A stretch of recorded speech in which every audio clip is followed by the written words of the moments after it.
உள்ள வந்திருக்கவங்க எல்லாருக்கும் வணக்கம். எங்களுடைய இயக்குனரும் என்னோட ஹீரோயின் வந்து நேராக கேள்வி பதிலுக்கு போகலான்னு சொன்னதுனால ஒரு ஃபார்மாலிட்டிக்கு வழக்கமாக உங்கள்கிட்ட பேசின ஒரு பழக்கத்தில் சரி நான் முதல்ல பேச ஆரம்பிச்சுட்டு அப்புறம் கேள்வி பதிலுக்கு போயிடலாம் தான். எங்கேருந்து ஆரம்பிக்கிறதுன்னு தெரியல.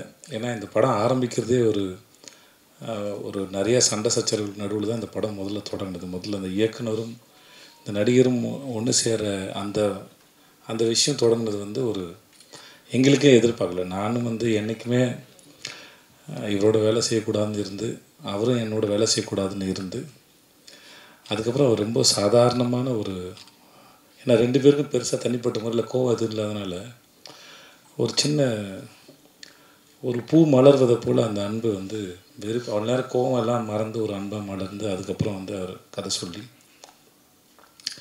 அதுக்கப்புறம் படப்படப்படம் எல்லாமே நடந்துருச்சு. கிட்டத்தட்ட எனக்கு அவர் 2009 தெரியும்னு நினைக்கிறேன். இல்லை சார், 2009 தெரியும். இன்றைக்கி தான் மத்தியானம் பேசினேன். அவருக்கு நேஷ்னல் அவார்டு வரும்போது நான் அவரை என்னோடய தென்மேற்கு பொருட்காட்டு படத்துக்கு ஆடியோ லான்ச்சுக்கு இன்வைட் பண்ண போனேன். நான் அவர் மட்டும் தான் இருந்தோம். அவருக்கு வந்த மெசேஜ் எதுவும் நான் தான் படித்து சொன்னேன். ஃப்ளைட் டிக்கெட் எதுவும் நான் தான் படித்து அவருக்கு சொன்னேன் நான். ஸோ ஏதோ ஒரு பெரிய சர்க்கிள் வந்து ஒரு கம்ப்ளீட் ஆன மாதிரி இருந்தது. ஸோ இந்த படம் தொடங்கினதே ரொம்ப ஒரு அழகான அற்புதமான ஒரு அனுபவம். அப்புறம் எங்கள் ப்ரொடக்ஷன் கம்பெனி சத்யஜோதி பற்றி ரொம்ப நாள் தெரியும். ஆனால் அவங்க 3ஆம் பிறை இதெல்லாம் அவங்க பண்ணவங்க, அது அங்கே தான் தொடங்கியிருக்காங்கிறது எனக்கு பெரிய ஆச்சரியம் சார். உங்கள் ப்ரொடக்ஷனில் வேலை பார்த்ததுல எனக்கு ரொம்ப பெரிய சந்தோஷம் சார், ரொம்ப பெரிய சந்தோஷம் சார். இது வந்து இவ்வளோ படங்கள் பண்ண இந்த நிறுவனத்தோடு நான் வந்து முதல் முறை சேர்ந்து படம் பண்ணலேருந்து ரியலி ரொம்ப பெருமையாகவும் இருக்குது, ரொம்ப சந்தோஷமாகவும் இருக்குது. நாங்கள் எல்லாம் ரொம்ப சந்தோஷமாக படம் பண்ணோம் சார், ரொம்ப நன்றி அதுக்கு. அப்புறம் எங்கள் ஹீரோயின் நித்யாவோட நான் 2019 வந்து 2020 வந்து 19/1A அப்படின்னு சொல்லிட்டு ஒரு மலையாள படம். அதில் ஒரு சின்ன கெஸ்ட் ரோல். ஆக்சுவலாக அது ஃபீமேல் சென்ட்ரிக் ஃபிலிம். அந்த டைரக்டர் வந்து அவங்க பேர் இந்து. ஸோ அவங்க நித்யா தான் நடிக்கிறாங்க, எனக்கு தெரியாது. ஆக்சுவலாக வந்து இந்துவோட கதை அதை பிடிச்சி போய் அவங்களுக்காக பண்ணலான்னு சொல்லி போனது அது. அப்போ ரெண்டு பேரும் ஏதாவது ஒரு நல்லா எல்லாம் சேர்ந்து போய் இது ஒரு படம் ஒர்க் பண்ணுவோம் அப்படின்னு பேசிட்டு வந்தது. அதுக்கப்புறம் இப்படி நடக்கும் எதிர்பார்க்கல. ஏன்னா இந்த மாதிரியான ஒரு படம் நித்யாவோட ஒர்க் பண்ண ரொம்ப ஆசை இருந்துச்சு. ஆனால் இந்த மாதிரியான ஒரு படத்தில் அவங்களோட ஒர்க் பண்ணதில் பெரிய சந்தோஷம். படம் பார்க்கும்போது அவங்க எல்லாருக்கும் தெரியும். இந்த கதாபாத்திரத்தில் நித்யாவை தவிர வேறு யாரையும் இமேஜினே பண்ண முடியாது. எனக்கு தெரிஞ்சிருக்கு அவங்க பண்ண எல்லா படத்துலையும் அப்படி தான் நினைக்கிறேன்.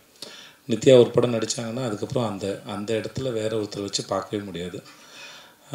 அதுதான் நித்யா. ஏன்னா அது சும்மா வந்தோம், இது சீனு, இது டயலாகு, ஓகே இது கோரியோகிராஃபி, இதை நடிப்போம் அப்படின்லாம் இல்லை.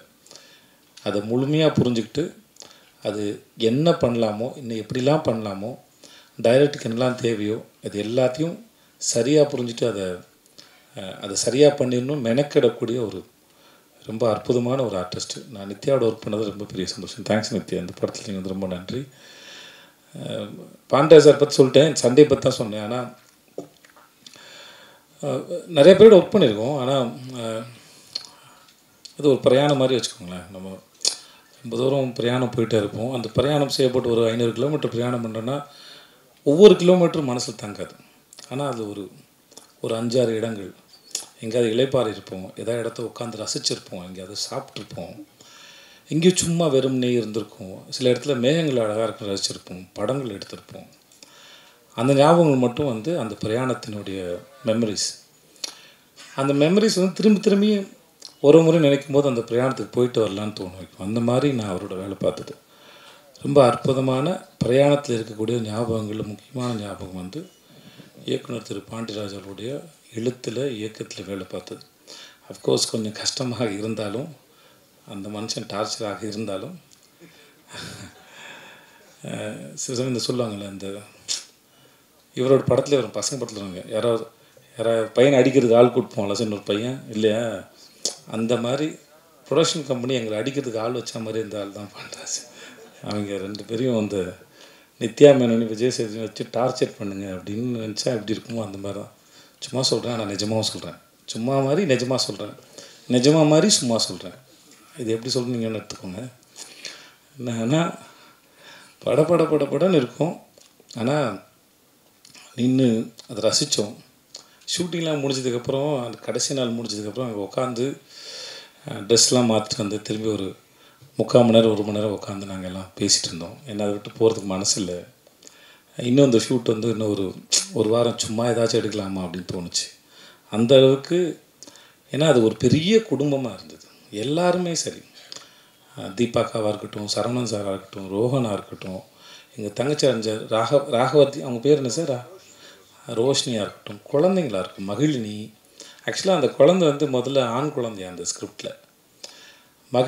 அவள் பேர் மகிழினி. மகிழ் வந்ததுக்கப்புறம் அதோட அவளோட சரியான சாய்ஸ்னு சொல்லி இந்த படத்தில் எங்களை ஆசீர்வதிக்க வந்த தெய்வம்னா அது மகிழினி தான் நினைக்கிறேன்.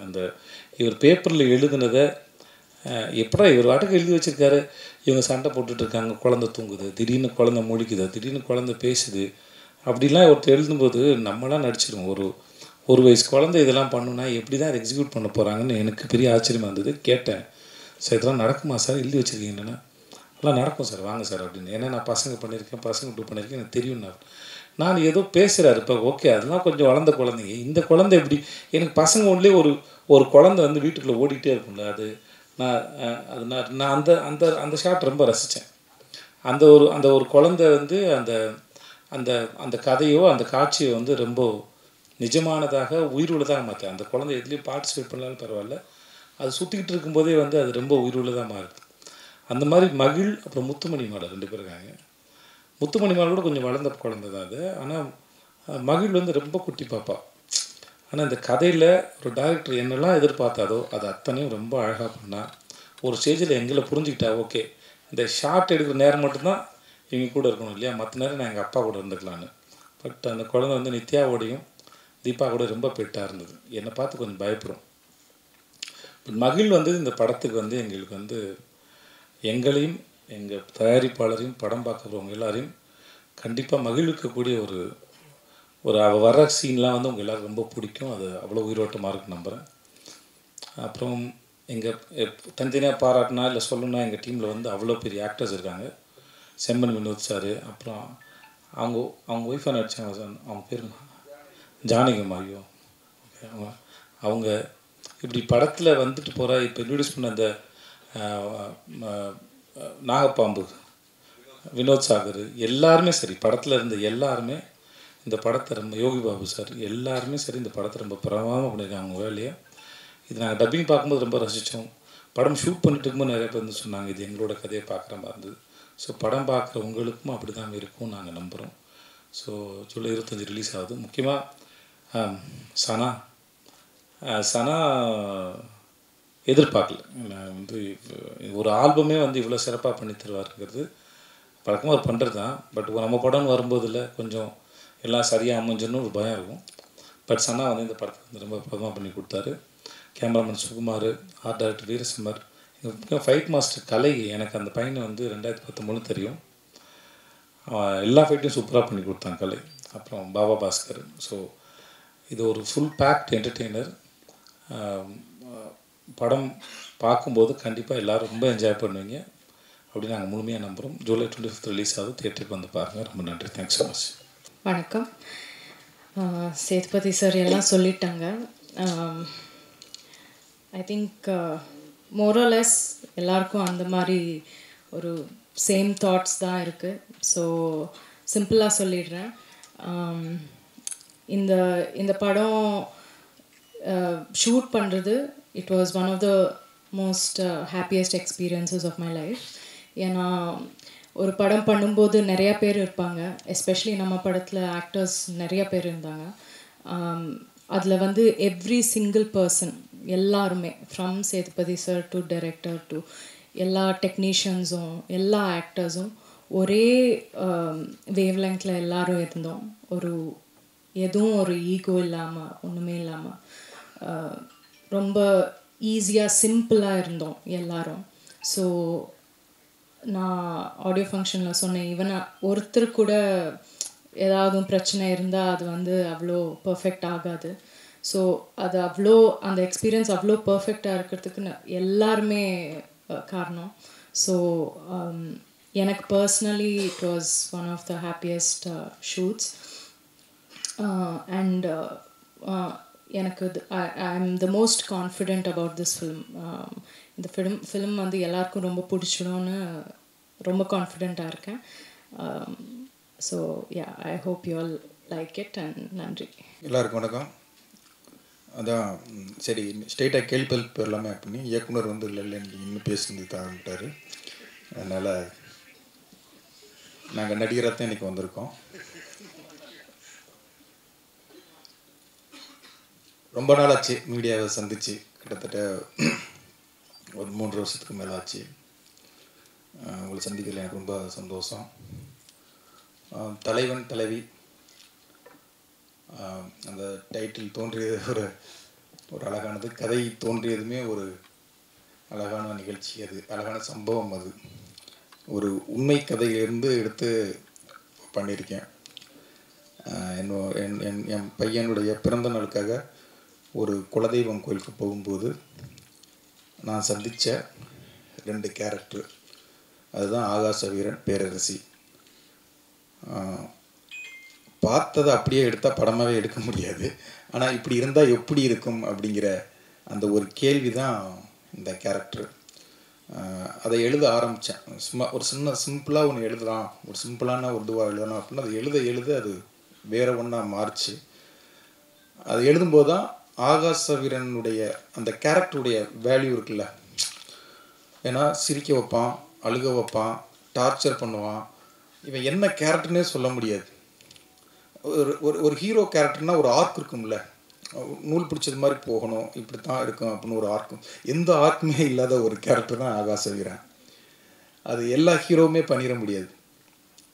அது ஏதோ சேதுபதி சாரை சந்தோஷப்படுத்தணும் அப்படிங்கிறத அந்த இடத்துல சொல்ல, இந்த கேரக்டரை விஜய் சேது சார் மட்டும்தான் பண்ண முடியும். அதை நீங்கள் பார்க்கும்போது ப்ரெஸ்ஸோ போடுவான், நான் வந்து வெளில நிற்பேன், அப்போ நீங்கள் சொல்லுவீங்க. இதை அவர் மட்டும்தான் பண்ண முடியும். இந்த கேரக்டரை இவர் பண்ணால் தான் நல்லாயிருக்கும் அப்படிங்கிறதையும் நம்பினேன். என்னென்னா அந்த கேரக்டருடைய இது, ஏன்னா டக்குன்னு மாறிக்கிட்டே இருக்கும். ஒரு சீரியஸாக போயிட்டுருக்கும், மாஸாக போயிட்டுருக்கும், அது பையன் அப்படியே காமெடியாக மாறும். காமெடி போய்கிட்டே இருக்கும், டக்குன்னு அது எமோஷனில் மாறும். அதான் ஒரு இந்த புதுசாக வண்டி ஓட்ட தெரியாமல் வண்டி ஓட்டுவாங்கல்ல, அப்படி ஒரு கேரக்டர் இந்த கேரக்டர். ஆனால் ரசிக்கக்கூடிய கேரக்டராக இருக்கும், ரொம்ப லவ் பண்ணக்கூடிய ஒரு கேரக்டராக இருக்கும். எந்த இடத்துலையுமே அந்த கேரக்டர் மேலே இரிட்டேஷனே வராது. கொஞ்சம் விட்டோம்னா அந்த கேரக்டர் மேலே ஒரு பயங்கர இரிட்டேஷன் வந்துடும். அப்போ இது அவர் மட்டும்தான் பண்ண முடியும். அதை ரொம்ப அழகாக ரொம்ப ரசித்து அதை எடுத்தோம். ஸ்பாட்லேயே எல்லாருமே வந்து அதை அவர் பண்ணுற ஒவ்வொரு மொமெண்ட்டையுமே ரொம்ப சிரித்தோம். எல்லாருமே பொதுவாக யூனிட்டில் வந்து தூரமாக போயிடுவாங்க. ஒரு கட்டத்துக்கு மேலே ஒரு 4-5 நாளில் அப்படியே அங்கே போய் உட்காந்துருவாங்க. ஆனால் நித்யாவும் சேது சார் பண்ணும்போது வேடிக்கை பார்ப்பாங்க. ஒரு மேனேஜர் எல்லோரும் வந்து நிற்பாங்க. அது அழகாக அவங்க ஆக்டிங் அப்படி அழகாக இருந்தது. அதே மாதிரி தான் பேரரசி கேரக்டர். பேரரசி இப்படித்தான் அப்படின்னா ஒரு எந்த ஆர்க்குமே இருக்காது. அவளும் அப்படித்தான், ரொம்ப அன்பானவ, அழகான அம்மா, நல்ல மருமக, நல்ல மனைவி. டப்புன்னு எப்போ மாறுவா, எப்படி மாறுவான்னு எல்லாருடைய மனைவி மாதிரி இருந்தால் அவளை எப்படி ஹேண்டில் பண்ணுறதுங்கிறதே ரொம்ப கஷ்டமான கேரக்டர். ஆனால் அவளை ரொம்ப பிடிக்கும். ரொம்ப ஹஸ்பண்ட் அப்படி லவ் பண்ணுவாள். அப்போ இந்த கேரக்டர் யார் பண்ணுறது அப்படின்னா அது நித்யாவை தவிர வேறு ஒரு ஆப்ஷன் எனக்கு இல்லவே இல்லை. நான் இது வரைக்கும் 11வது படம், எனக்கு 10 படங்கள்லையுமே என்னுடைய ஹீரோயின் நான் நினச்ச ஹீரோயின் எனக்கு வந்ததே கிடையாது. முதல் தடவையாக என்ன ஸ்கிரிப்டில் எழுதணுன்னோ நித்யா மேனன் தான் இது ஹீரோயின்னா எனக்கு இந்த படத்தில் வந்திருக்கு. அப்படி இந்த படத்துக்கு நான் நினச்ச ஹீரோயின் கொடுத்த என் தயாரிப்பாளர் சத்யஜோதி தியாகராசன் சாருக்கும், செந்தில் சார், அர்ஜுன் சார்,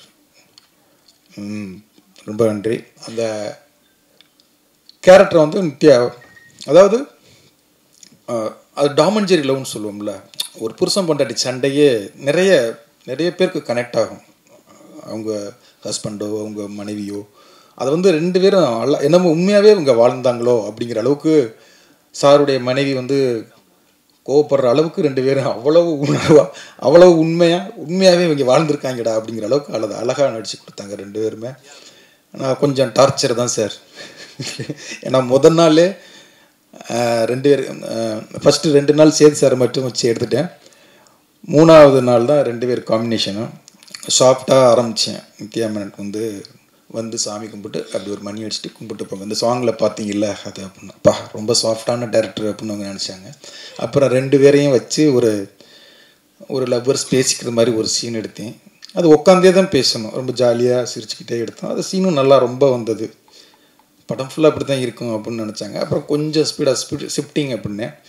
நல்ல வெயில், அந்த ஒரு டாப் ஆங்கிளில் பார்த்துருப்பீங்களா, ஒரு பாறைக்கு நடுவில் பள்ளமாக இருக்கும். கொஞ்சம் தடுமாறுனா அங்கிட்டு போய் விழுந்துடணும், இல்லை இங்கிட்டு விழுந்துடணும். அவ்வளோ ஒரு ரிஸ்க்கான இடம்.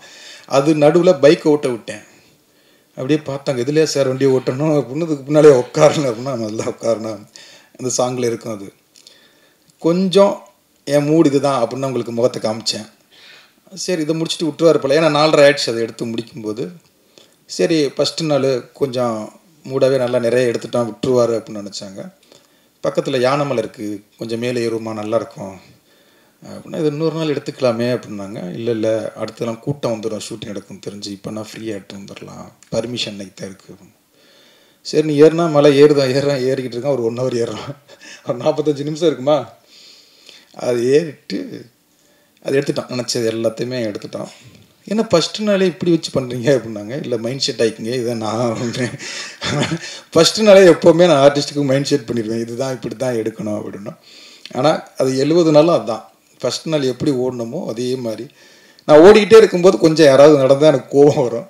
அந்த கோவத்தை தான் நான் இதுவாக காமிச்சிருப்பேன். அப்படி காமிச்சிருந்தேன், சாரி சார். அதே மாதிரி தான் தயாரிப்பாளர் சைட்லேயும் அந்த மாதிரி தான். நான் ஏதாவது இதுவானா டக்குன்னு செந்தில் சாருக்கு ஃபோன் அடிச்சு, சார் அது நடக்கலை சார், ஏன் சார் நடக்கலை அப்படின்னு சொல்லி கோவப்படுவேன்.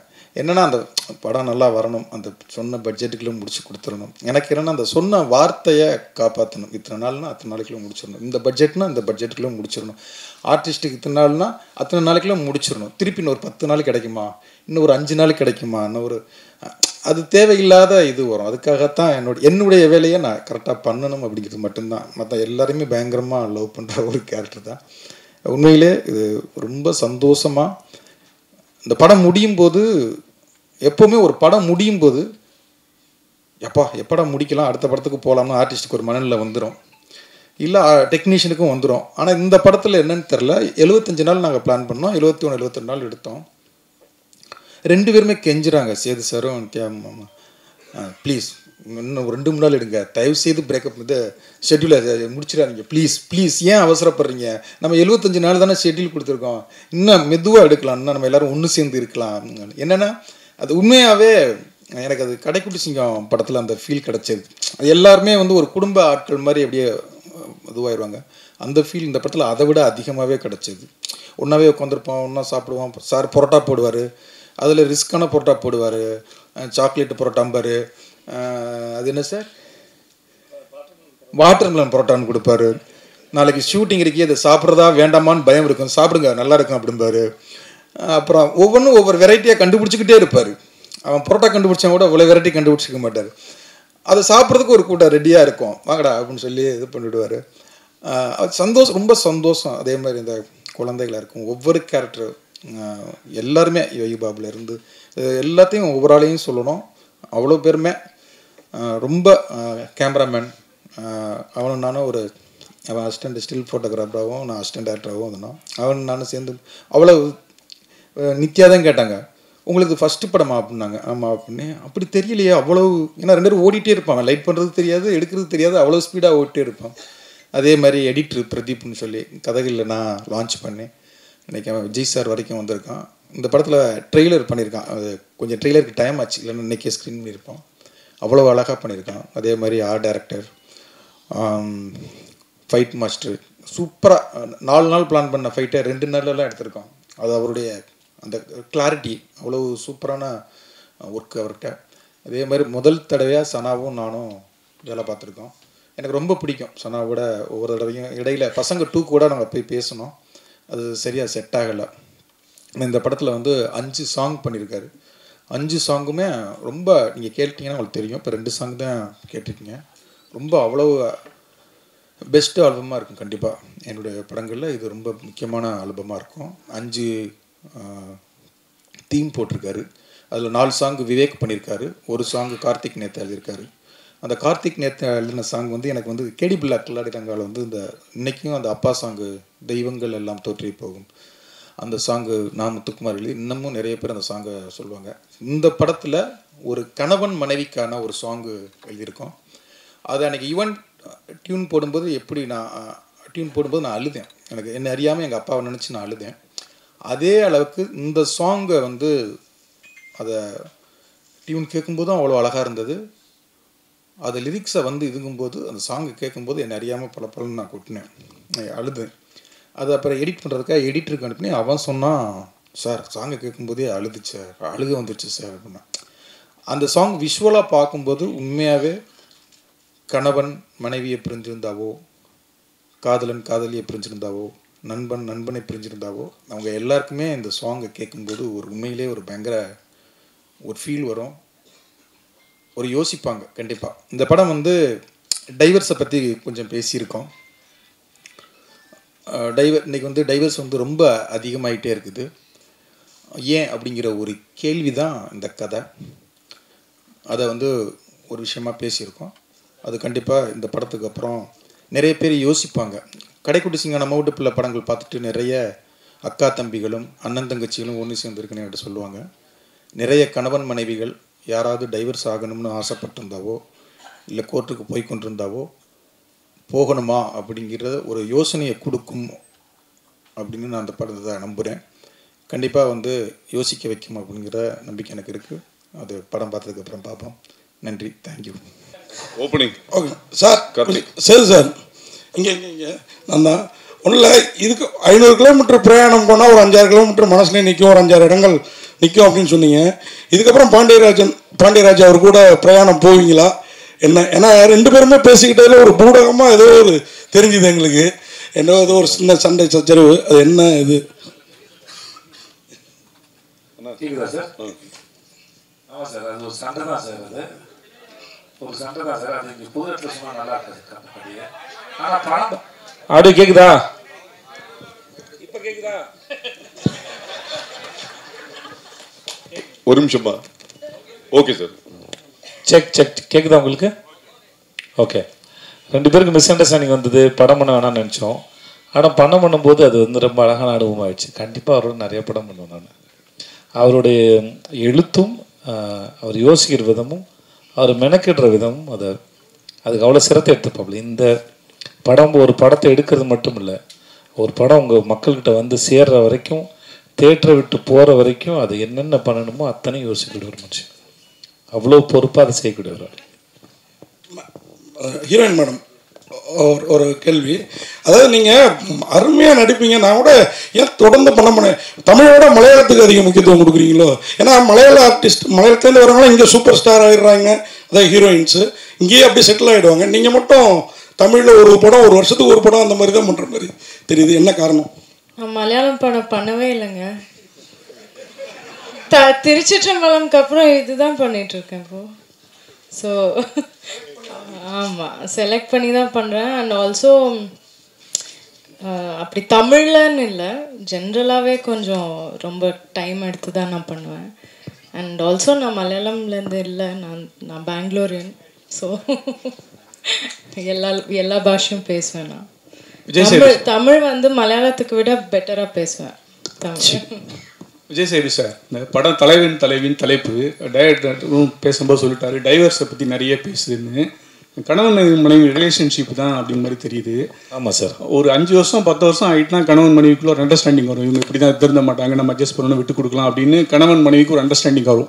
இந்த புதுசாக வரவங்களுக்கு நிறைய சண்டை பிரச்சனை, அது இப்போலாம் நிறைய டைவர்ஸ் ஆகுது.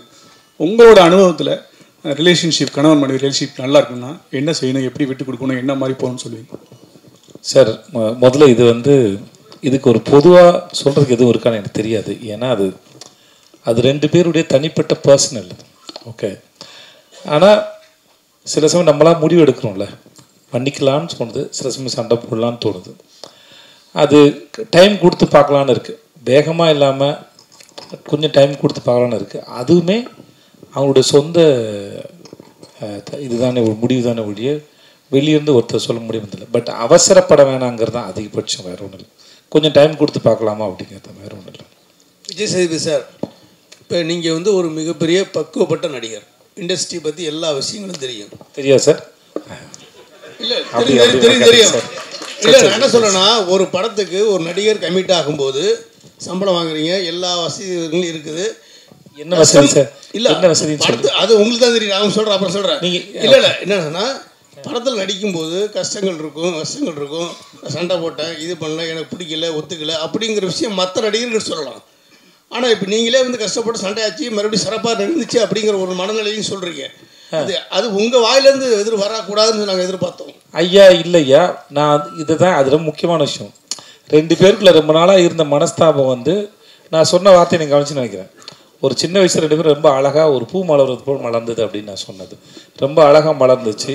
ஸோ இங்கே வந்து சண்டைகளும் ரொம்ப நாள் இல்லை, அது புரிஞ்சிக்காமல் இருக்குது. 2 பேரும் ஒரு நாள் புரிஞ்சிக்கும் போது அது தலைவர் ஒரு அற்புதமாக படமாக வளர்ந்து நிற்குதுன்னு அதை சொல்ல வருது. இது சொல்கிறது ஒரு பிரச்சனையும் இல்லை. இப்போ எங்களை சுற்றி எங்கள் 2 பேர் நடுவில் ஒரு 100 பேர் இருந்திருப்பாங்களா? 100 பேருக்குமே தெரியும். ஏன் இந்த படம் பண்ணும்போது பாண்டியராஜ் சார்ட்ட வந்து கேட்டிருக்காங்க, உங்களுக்கு விஜய் சேதுக்கு செட் ஆகாது, நீங்கள் அவரோட படம் பண்ணுறீங்க. அப்போ 2 பேர் சமாதானம் ஆகிட்டு. 2 பேர் சமாதானம் கூட இல்லை, அப்படி ஒன்றும் சமாதானப்படுத்துற அளவுக்கு ஒன்றும் இல்லை. நடுவில் நிறைய பேர் நிறையா பேசியிருப்பாங்க, ஏதோ ஒரு சண்டைன்னு வச்சுக்கோங்களேன், அவ்வளோதான் வச்சுக்கோங்களேன். ஆனால் சொல்ல வந்த விஷயம் அதில் இல்லை. இப்படி இருந்தால் நாங்கள் ரொம்ப நேசிச்சு ரொம்ப அன்பாக அழகாக ஒரு படம் பண்ணியிருக்கோன்னு சொல்ல வந்தது தான் அதை சொன்னது. டைரக்டர் சார், இந்த படத்தில் வந்து டைட்டில் போட்டு காமிச்சிங்களா, அதாவது ஒவ்வொரு கேரக்டர் பேரும் வந்து புதுசாகவும் தமிழாகவும் இருந்துச்சு. எங்கேருந்து எடுக்கிறீங்க? இல்லை, நிறைய கேரக்டர் என் ஊரில் இருந்து எடுப்பேன். எங்கேயாவது ஒரு பயணம் பண்ணிக்கிட்டு இருக்கும்போது ஏதோ ஒரு புது பேர், பொதுவாக யாராவது சந்திக்கும் போது உங்கள் பேர் என்ன அப்படின்னு கேட்போம்ல, அவங்க சொல்லும்போது அந்த பேர் புதுசாக இருந்துச்சு அப்படின்னா நோட் பண்ணி வச்சுக்குவேன். கேரக்டருக்காகவே கொஞ்சம் கதைக்காக எப்படி தேடல் இருக்குமோ அந்த மாதிரி கேரக்டருக்காகவுமே ஒரு இது இருக்கும். ஒரு தடவை ஒரு பயணம் பண்ணிக்கிட்டு இருக்கும்போது ஈரோடு போய்கிட்டு இருக்கோம். அங்கே வந்து ஒரு கண்ணீர் அஞ்சலி போஸ்டர் இருக்குது. அதில் வந்து யோசனைவதி அப்படின்ட்டு இருந்தது. பாலாஜி சக்திவேல் சாரும் நானும் ஒன்றா போயிட்டு இருந்தேன். பாண்டியராஜ் இங்கே பாருங்கள், உங்கள் படத்தில் உள்ள கேரக்டர் மாதிரி இருக்குது அப்படின்னாரு. ஆமாம் சார்னா அப்புறம் யோசனைவதினியும் நான் நோட் பண்ணி வச்சுக்கிட்டு கேடிபிள் அக்கலாடிரங்களை சிவகார்த்திகேயன் அம்மா பேர் யோசனைவதினு வச்சேன். அந்த மாதிரி சில பேர் வந்து சார் இந்த கேரக்டர் வந்து ஆவரணம் அப்படிங்கிற அந்த படத்தில் ஒரு கேரக்டர் இருக்குல்ல அப்படின்னோன்னா, நான் ஒரு இடத்துல பேசிக்கிட்டு இருக்கேன், சார் இந்த பொண்ணு பேர் ஆவரணம் சார், பேர் உங்கள் படத்து பேர் மாதிரி வித்தியாசமாக இருக்குது, வச்சுக்கோங்க சார் அப்படின்னாரு. அதை வந்து நோட் பண்ணிக்கிட்டேன். எங்கள் தோட்டத்தில் வந்து ஒரு அக்கா வேலை பார்ப்பாங்க, அவங்க பேர் வந்து அஞ்சுமணி. அது போன இடத்துல வந்து தேவதர்ஷினி கேரக்டருக்கு வந்து அஞ்சுமணின்னு வச்சேன். அதனால் அங்கங்கே கிடைக்கிறத புறக்கி எடுத்துக்கிறது தான். டைரக்டர் சார், எனக்கு அந்த கடைக்குட்டி சிங்கத்தில் கண்ணுக்கினியால் வந்து ரொம்ப பிடிச்சி பேர், அது ரொம்ப ரொம்ப அழகாக இருந்தது. அது பாண்டியன் பரிசு நாவலிருந்து எடுத்த பேர் சார், சுட்ட பேர் சார். இப்போ இதுலேயுமே வந்து ஆகாச வீரன் பேர் வந்து எழுத்தாளர் இமயம் இருக்கார்ல, அவருடைய சிறுகதையில் அவங்க ஊர் குலதெய்வம் பேர் வந்து ஆகாச வீரன்.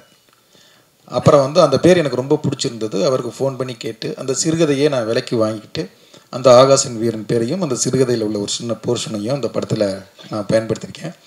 எங்களுக்கு இன்னொரு சர்ப்ரைஸ் என்னென்னா, அந்த சிறுகதையிலிருந்து தான் ஆகாச வீர பேர் எடுத்தேன். நாங்கள் ஒரு கோயிலில் போய் ஷூட் பண்ணோம். அந்த கோயில் பேர் வந்து தூண்டிகருப்பரன் பேர், ரொம்ப முக்கியமான ஒரு கோயில். அங்கே போய் பார்த்தா ஷூட்டிங் எடுத்துக்கிட்டு இருக்கும்போது ஆகாச வீரன் அப்படின்னோன்னா அங்கே உள்ள பூசாரிகளுக்கெல்லாம் பயங்கர சந்தோஷம். அந்த கோயிலில் உள்ள ஒரு பேர் பார்த்தோம்னா ஒரு விளக்கு மாடம் மாதிரி இருந்தது, அதில் ஆகாச வீரன் வம்சம் அப்படின்னு எழுதியிருந்தது. அந்த பேரத்தை நான் எடுத்து படம் பண்ணிக்கிட்டு இருக்கேன். டைட்டிலே ஆகாச வீரன்லாம் நான் எழுதினீங்களே, எல்லாரும் நிறைய பேர் எழுதியிருந்தாங்க ஆகாச வீரன் தான் டைட்டில் அப்படின்னு. அது எங்களுக்கு பயங்கர சர்ப்ரைஸாக இருந்தது. நான் எங்கேயோ எடுத்தது, எந்த இடத்துல போய் ஷூட் பண்ணுறோமோ அங்கே ஒரு ஆகாச வீரன் பேர் இருக்கும்போது எங்களுக்கு பெருசாக நிறைய கனெக்ட் ஆச்சு. அப்படி தான் அங்கேருந்து எடுத்துக்கிறது தான். டைரக்டர் சார், கொத்து சொல்லுங்க பரோட்டா சார். வச்சு ஒரு பாடல் முழுக்க எடுத்திருக்கீங்க. எனக்கு சார் கொத்து பரோட்டாவை வச்சு ஒரு ஆமாம் சார் எடுத்திருக்கீங்க, நல்லா இருக்கு. ஆனால் அந்த பரோட்டா அதிகமாக சாப்பிட்டா சுகர் வரும்னு ஏதாவது ஜிகே சேர்த்து விட்டுருக்கீங்களா வசனத்தில்? ஆமாம், கார்டு வேணால் போடலாம் சார். இல்லை, எதை சாப்பிட்டாலுமே பரோட்டா மட்டும் இல்லை சார். இன்னைக்கு சார் நம்ம அரிசி சோறு சாப்பிட்டா கூட சுகர் வருதுன்னுலாம் கிளப்பி விடுறாங்க சார். அதனால் வந்து எல்லாத்துலேயுமே இன்னைக்கு உணவு வந்து ஒரு அரசியலாக மாறிடுச்சு. எல்லாத்துலேயுமே வந்து எதை அதிகமாக சாப்பிட்டாலும், பிரியாணி அதிகமாக சாப்பிட்டாலுமே பிரச்சனை வரும் சார். அரிசியை விட மைதா அதிகம், அதனால சொல்கிறேன். வேணா பரோட்டா வரதுல வேணா சொல்லிடுறேன், பரோட்டா அதிகம் சாப்பிட்றது வேணா, புகைப்பிடிக்காததுன்னு கார்டு போடுறது மாதிரி வேணா பரோட்டா அதிகம் சாப்பிடாதுன்னு ஒரு கார்டு போட்டுறேன் சார். என்னென்னா சென்சாருக்கு அனுப்பிட்டேன் சார், வேணா ட்ரை பண்ணி பார்க்குறேன் sir. Director sir and hero sir, 2 பேருக்கும் ஃபஸ்ட்டு வந்து இந்த ஸ்கிரிப்ட் எழுதும்போது விஜய் சேதுபதி சார் தான் வரணும், வந்தால் அவர்கிட்ட இப்போ நம்ம எப்படி அப்ரோச் பண்ணணும்னு சொல்லிட்டு ஒரு விஷயம் இருக்குது. ஏன்னா ஏற்கனவே எனக்கு 2 பேருக்குள்ள சின்ன ஒரு விஷயம் நடந்துன்னு இருக்குது. அது எழுதும் போது என்ன உங்களுக்கு தோணுச்சு? அப்புறம் சார் உங்களுக்கு டேரக்டர் சார் கால் பண்ணும்போது உங்களுக்கு என்ன தோணுச்சு? இல்லை, நாங்கள் சண்டைக்கு அப்புறம் மிஸ்கின் சாருடைய பிறந்த நாளில் ஒன்று சேர்ந்துட்டோம். அதனால் ஏதோ விளையாட்டுக்கு ஆரம்பித்தோம். தலைப்பே வந்து விஜய் சேதுபதி பாண்டராஜ் சண்டைன்னு தான் வந்துருமோன்னு இதாக இருக்குது. சண்டை உண்மைதான், நடந்தது தான். ஆனாலும் அருவாள் அவர் எடுக்கலை, நான் கத்தி எடுக்கலை, துப்பாக்கி எந்த ஆயுதமும் எடுக்கலை. நீ எப்படி நான் எப்படின்னு கையையும் நீட்டிக்கலை. ஒரு சின்ன மனஸ்தாபம், அது பெரிய மனஸ்தாபமாக மாறிச்சு. சரி ஓகே, வாழ்க்கையில் உங்களை நானும் படம் பண்ணால் நீங்களும் படம் பண்ண வேண்டாம்னு பிரிஞ்சிட்டோம். அன்பாக தான் பிரிஞ்சோம், சண்டைகள்லாம் வார்த்தையெல்லாம் இல்லை. அப்புறம் மிஸ்கின் சார் அவர் பிறந்தநாள் கூப்பிட்டாரு. அங்கே போயிருக்கும்போது பார்த்தா அவர் என்ட்ரி ஆகுறாரு. இப்போ இந்த மனுஷனை நம்ம இப்போ எப்படி ஃபேஸ் பண்ணுறது, நம்ம விலைக்கு போயிடுவோமான்னு நான் யோசிக்கிறேன். அவரும் அந்த மனநில் வந்தாரா என்னன்னு தெரில. சரி ஹாய் சொல்லிடுவோமா, இல்லை அப்படியே விலை ஓரமா, ஒரு ஈகோ இருக்கும்ல, பொதுவாக மனிதனுக்குள்ள ஒரு ஈகோ இருக்கும்ல, அந்த ஈகோ எனக்கு கொஞ்சம் அதிகாரம்னு வச்சுக்கங்களேன். ஓடிக்கிட்டே இருக்கு. கேக் வெட்டுவோம் அப்படின்னு மிஸ்கின் சார் கூப்பிட்றாரு. அப்புறம் அந்த கூட்டத்தோட மிங்கிள் ஆகிட்டேன். இந்த கூட்டத்துக்கு அந்த மனுஷன் நம்மளை பார்க்க போகிறான் அப்படின்ட்டு மிங்கிள் ஆகிட்டான். திடீர்னு பார்த்தா கேக் வெட்டிக்கிட்டு இருக்கும்போது ஒரு கை வந்து அப்படி கழுத்தோடு இழுக்குது. இழுத்துட்டு பார்த்தா திரும்பி பார்த்தா இவர் என்ன தலைவா,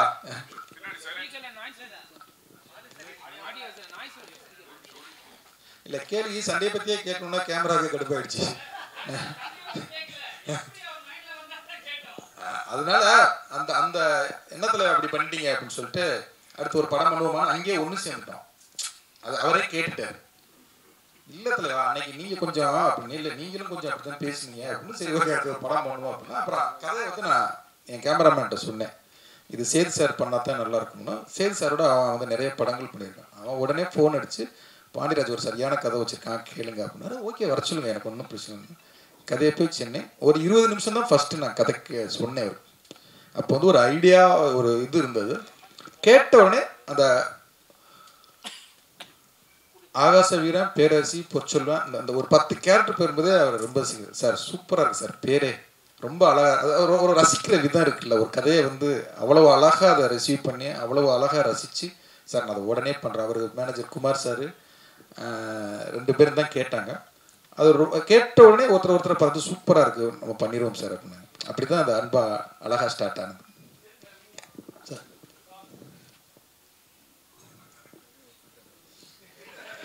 சார் தேராய் சார். இல்லை சார், எல்லாத்தையும் அவர் கேட்குதா, எல்லாத்தையும் சொல்லி முடிச்சிட்டார்ல.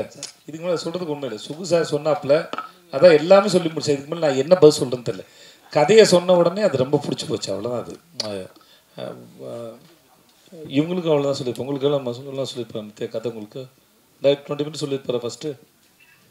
இல்லை ஃபுல் நரேஷன் கொடுத்துருவாங்க. ஃபுல் தான் சொன்னீங்க, ஃபுல் ஸ்டோரி சொன்னீங்க. அவ்வளோதான் இருக்கும். பட் அது கேட்டவுடனே இது எல்லாருக்குமே சரி, அவர் சொல்கிற விதத்துலேயே பிடிச்சிடும், எனக்கு தெரிஞ்சிருக்கேன் சார். தேராய் சார், இந்த சண்டையில் நீங்கள் எதுவும் பாதிக்கப்படுறீங்களா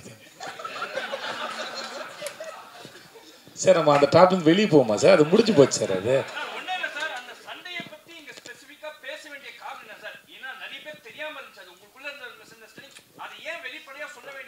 ஏன்னா நாங்களே அதை பதிவு பண்ணிக்க விரும்பணும், பின்னாடி பார்க்கறதுக்கு எங்களுக்கே இதுவாக இருக்கும்ல, அதுதான், வேற ஒன்றும் இல்லை சார்.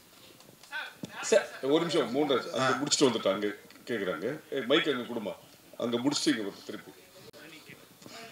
சார் வணக்கம். பொதுவாக வந்து உலகத்திலேயே ரொம்ப ஒரு மன நிம்மதி உள்ள மனிதர்கள் வாழக்கூடிய நாடுகள்னு ஒரு 10 சொல்கிறாங்க.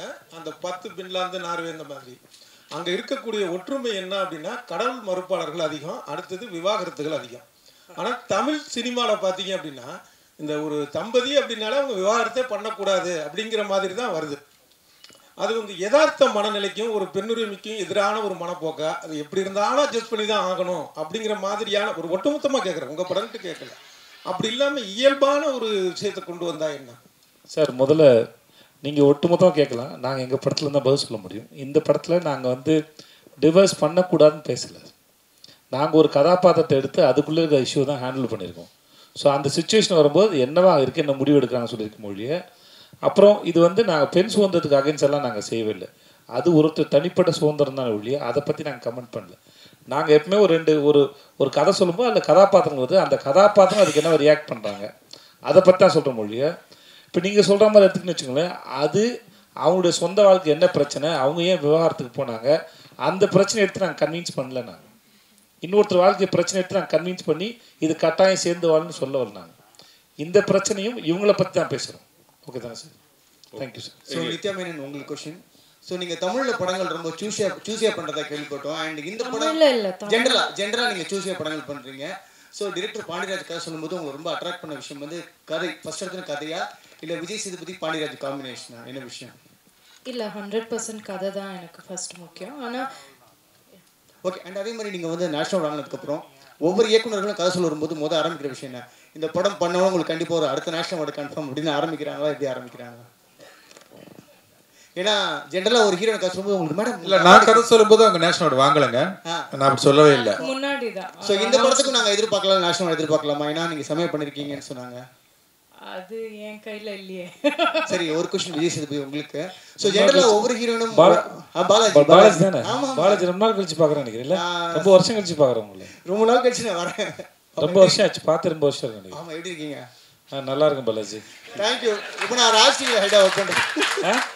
நான் சன் மியூசிக்கில் ஹெட்டாக இருந்துட்டு இப்போ ராஜ் மியூசிக்ஸில் ஹெட்டாக ஒர்க் பண்ணுறேன். பார்த்தே பல வருஷம் இருக்குமே, அதான் கேட்டேன். ஆச்சரியமா இருக்கு. 2 வருஷம் லண்டன் போயிட்டு இடல, அதனால தான். Okay, thank you. லண்டன்ல எப்படி இருக்கு? நல்லா இருக்கு, நல்லா தேங்க்யூ. ஸோ இந்த படத்தில் வந்து நீங்கள் சேர்ந்து ஒர்க் பண்ணியிருக்கீங்க. ஹீரோயின் நித்யா மேனன், 2 பேரும் காம்பினேஷனில் வந்து ஒரு மறக்க முடியாத விஷயம். ஏன்னா ஒவ்வொரு ஹீரோனுக்கும் ஒரு அழகான கெமிஸ்ட்ரி இருக்கும். ஸோ இதில் சொல்லுங்கள் ஜென்ரலாக என்ன விஷயம்? ஏன்னா ட்ரெய்லர் பார்க்கும்போது ரொம்ப க்யூட்டாக அழகாக இருக்குது. கீழே கமெண்ட்ஸ்லாம் பார்த்தேன், ட்ரெய்லரில் பயங்கர பாசிட்டிவாக இருக்குது. 2 பேர் காம்போக்கு அவ்வளோ அழகான ஒரு ஃபீட்பேக் இருக்குது. எப்படி செட்டில்? இல்லை, முதல்ல வந்து இது எழுதப்பட்டதான் சார். முதல்ல என்ன எழுதியிருக்காங்களோ அதுதான் ஒன்று. ரெண்டாவது வந்து அது ஒரு பேப்பரில் இருக்கிறத ஒரு ஆக்டர் எவ்வளோ தூரம் புரிஞ்சுக்கிறாங்களோ அதுக்கப்புறம் தான் அதில் வந்து சரி. டைரக்டர் சொன்ன மாதிரி, என் கூட இருக்க நிறைய பேர் நடிக்கும்போது சொன்ன மாதிரி, இது பார்க்கறதுக்கும் சரி ரொம்ப நிஜமாக இருக்குது. சண்டை போடும்போது சரி, கொஞ்சிக்கும் போதும் சரி, இல்லை ஒருத்தர் மிஸ் பண்ணிக்கிற மாதிரி இருந்தாலும் சரி, அது அந்த பேப்பரில் இருக்கிறத அதோட ஃபீலை எங்கள் டைரக்டர் என்னவா நினச்சி எழுதினாருங்கிறத ஒரு ஆக்டர் புரிஞ்சிக்கும் போது அதுக்கு உயிர் வருதுன்னு நான் நம்புகிறேன். ஸோ அதை ரொம்ப பண்ணக்கூடிய ஜகஜால கில்லாடி வந்து நித்யா மேனன். ஸோ வாழ்த்துக்கள். ட்ரெய்லர் ரொம்ப ப்ராமிசிங்காக இருந்தது. வாழ்த்துக்கள். ரொம்ப நாள் கழிச்சு உங்களை பார்த்ததில்ல, சந்தோஷம். லண்டன் பிரயாணத்தை பற்றி ஏதாவது புத்தகம் எதாவது வெளியிட்டிங்கன்னா கண்டிப்பாக என்னை கூப்பிடுங்க, நான் வரேன். Thank you so much. வாழ்த்துக்கள் பாலாஜி. ஹீரோ சார் இங்கே சார் சொல்லுங்கள். மாஸ்டராக நடிச்சிருக்கீங்க. சமையலுக்காக ஏதாவது ஹோட்டலில் போய் கற்றுக்கிட்டீங்களா எப்படி சார்? சரி, ஆஃபீஸ்லேயே பக்கத்தில் என் ஆஃபீஸ் விரும்பாத்தில் சார் பக்கத்தில் ஒரு ஹோட்டலில் இருந்து அவங்க மூடின ஹோட்டலோட ப்ராப்பர்ட்டி இருந்தது. பரோட்டா கல் இது இருந்தது. மாஸ்டர் வர வச்சு ஒரு 2 months கிட்ட நான் ப்ராக்டிஸ் பண்ணேன் சார். நான் பரோட்டா போடுவேன் சார். நான் கைத்தொழில் ஒன்றை கற்றுக்குள், கவலை உனக்கு ஒத்துக்குள், இந்த மாதிரி சார். எனக்கு இனிமேல் வந்து என்னம்மா இல்லைம்மா அதெல்லாம் ட்ரை பண்ணுவோம். அது ஒரு நாள் இவங்கெல்லாம் சாப்பிட்டாங்க. நீ தான் சாப்பிட்டேன், என் ஆஃபீஸ் எல்லாம் சாப்பிட்டாங்கம்மா. சாரும் சாப்பிட்டாரு. இந்த தண்ணிக்கு போல் தர்பூசணி பரோட்டா வந்து நல்லாயிருக்கும். நாங்கள் பைனாப்பிள் ட்ரை பண்ணோம், அதுக்கு திரிஞ்சு போச்சுமா, அது வேலைக்கு ஆகலை. ஸோ அதனால் இன்னொரு கேள்வி, ஹோட்டல் பேர் வந்து உங்கள் தங்கச்சி பேரில் இருக்கு, அது உங்கள் பேர் வைக்க சொல்லி நீங்கள் டேரக்டர்கிட்ட கேட்கலையா? ஹோட்டலுக்கு பேர் எப்பவுமே தியாக மனப்பான்மை கொண்டவன் சார். தான் நேசிக்கும் பெண்களுக்காக சகோதரியோ தாயோ மனைவியோ மகளோ அவர்கள் பேரில் வச்சு அவங்கள மனம் குளிர வைக்கிறது தான் நம்மளுடைய சந்தோஷம் சார். அதனால ஸோ ராகவர்த்தினி பேரரசி ஆனதான் படத்தில் பிரச்சனை சார். அது படம் பாருங்க, உங்களுக்கு தெரியும் சார். பாண்டியராஜன் சார் இங்கே சார் லெஃப்ட் எங்கிட்ட உங்கள் எனக்கு ரைட்டு சார். சரி, இந்த தலைவன் தலைவி டைட்டில் அதுவே ரொம்ப கேட்சியாக இருக்குது. அது மாதிரி உங்களோட படத்தில் மட்டும் இவ்வளோ பெரிய ஒரு நட்சத்திர பட்டாளங்கள் இவ்வளோ பெரிய வச்சு வேலை வாங்குறது எப்படி? ஒவ்வொருத்தருக்கும் ஒரு இம்பார்ட்டன்ஸ் சார். கடைசியாக ஒரு சீன் அவர் கூட மனசில் நிற்கிற மாதிரியான கேரக்டர் வைஸும் சரி, அந்த பேர் வைஸுமே சரி, அதுக்கான இந்த ஹோம்ஒர்க் பற்றி சொல்லுங்கள் சார். இல்லை, அது ஒவ்வொரு கதை எழுதும் போதும் இந்த படத்தில் 10 கேரக்டருக்கு மேலே இல்லை ஒரு 5-6 கேரக்டருக்கு மேலே இருக்கக்கூடாதுன்னு தான் எழுதுகிறேன். ஆனால் அது நிறைய வந்து சேர்ந்துருது. அப்புறம் சேர்ந்ததுக்கப்புறம் அந்த கேரக்டர்களுக்கு ஒரு முக்கியத்துவம். ஏன்னா நம்மளை நம்பி வந்திருக்காங்க. அது ஒரு சீனா 2 சீனாங்கிறது இங்கே முக்கியமே கிடையாது. ஏன்னா தமிழ் சினிமாவில் வந்து நிறைய படங்களில் ஒரு சீனும் நடிச்சுட்டு ஒரு படம் ஃபுல்லாக நடித்தவங்கள விட பேர் வாங்கிட்டு போகிறவங்களாம் இருக்கிறாங்க.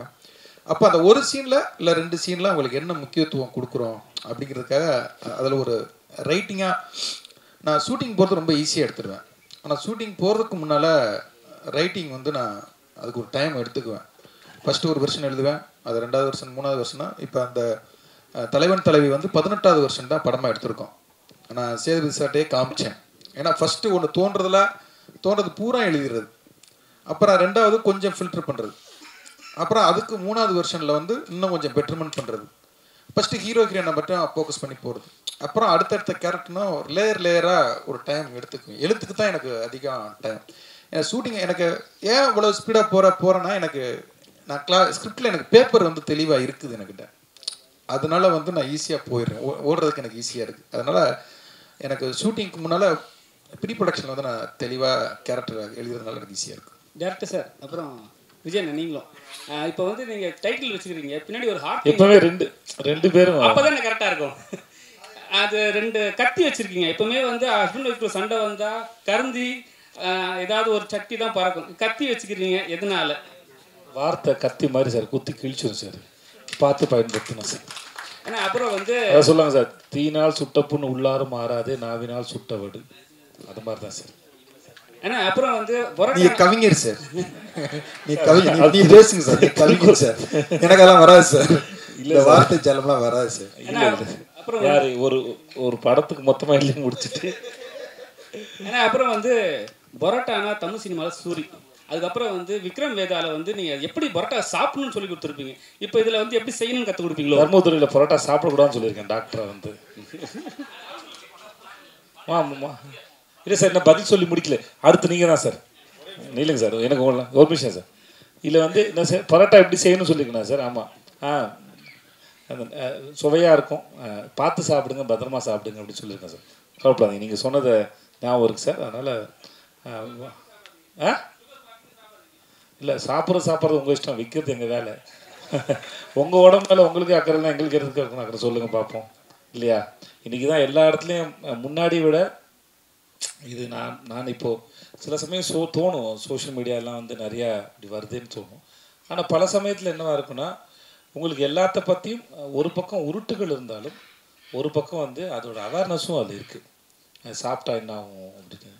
வயிற்றுக்கு இப்போது ரீசெண்டாக ஒரு இன்ஸ்டாவில் ஒன்று பார்த்தேன் சார். வயிற்றுக்குள்ளே நீங்கள் கண்டது போட்டு அமைச்சுன்னா வயிற்றுக்குள்ளே இருக்கிற சாப்பாட்டுக்கும் வயிற்றுக்கு நடக்கிற இன்ட்ராக்ஷன்ஸ்லாம் ஒருத்தர் வீடியோ பண்ணியிருப்பேன். அது பேர் மறந்துட்டேன் நான். ஒன்றுனா அதுக்கு மேலே கூல்ட்ரிங்க்ஸை குடிச்சு, அதுக்கு மேலே சிகரெட்டை பிடிச்சி உள்ளே வந்து அது வயிற்றுக்குள்ள என்ன நடக்குதுன்னு இன்ட்ராக்ஷனில் ஒரு இன்ஸ்டாவில் ஒரு வீடியோ பார்த்தேன். ஸோ இப்போ வந்து நிறைய அவேர்னஸ் க்ரியேட் பண்ணுறாங்க உங்களுக்கு எல்லாத்த பற்றியும். அவர் வந்து பேசினார், ஒரு ஊரில் வந்து ஏதோ ஒரு நாட்டில் வந்து மன நிம்மதியோடு இருக்கிறதுக்கான காரணம் ஸ்வீடனை சொன்னாங்க. ஸோ இப்படி நீங்கள் எதை வேணால் தேடலாம்.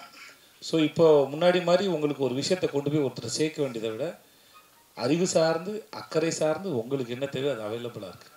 அது நீங்கள் தாராளம் பார்த்து எடுத்துக்கலாங்கிறது நீங்கங்கிறது நான் எனக்கும் சேர்த்து தான். எனக்கு என்ன தேவையோங்கிறது அது என்னோடய சாய்ஸில் இருக்குது. முன்னாடி மாதிரி ஒருத்தர் வந்து உங்களை கரெக்ட் பண்ண முடியாது. நீங்களாக அவேர்னஸ் வந்துடும், நமக்கே தெரியும், பார்த்தா தெரிஞ்சுக்கலாம், நம்ம கையில் தான் இருக்குது. ஸோ அப்படி தான் அது, வேறு ஒன்றும் இல்லை சார். இயக்குனருக்கு ஒரு கேள்வி சார். படத்துக்கு தலைவன் தலைவி அப்படின்ற பேருக்கான காரணம் என்ன? கீழே வந்து ரட் லவ் ஸ்டோரின்னு வர போட்டிருக்கீங்க. எங்கிட்ட இருக்கீங்க? யார்? இங்க சார் நீங்க அது அவருக்கு ஏற்ற மாதிரி மேட்ச் பண்ணி கை வர காமிச்சிங்க சார். நீங்கள் தலைவன் தலைவி அப்படின்னு ஒரு டைட்டில் வச்சுட்டு கீழே ரட் லவ் ஸ்டோரின்னு வர வச்சிருக்கீங்க.